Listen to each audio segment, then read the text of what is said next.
Do you foresee any changes coming right out of the gate?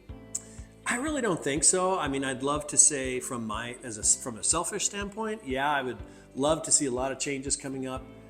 But there's, it's hard for the president to really be able to dictate and to really put that much pressure on the real estate market and the Federal Reserve. So, the hope is that I know he has like an executive order that he wants to make things more affordable for people. So lowering inflation, lowering interest rates, costs of services. He really wants to see that come down.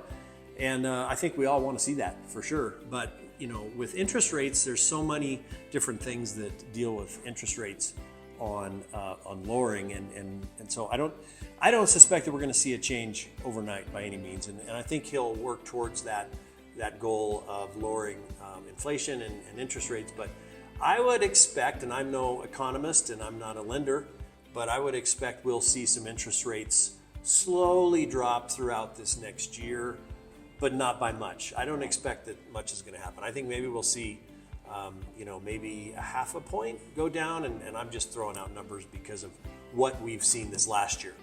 We had a lot of economists saying that interest rates were going to drop by a point by the end of 2024, and that didn't happen. And in fact, they kind of went up a little bit right at the end of the year. So right, that was unexpected. Was it 2022 when the interest rate almost tripled?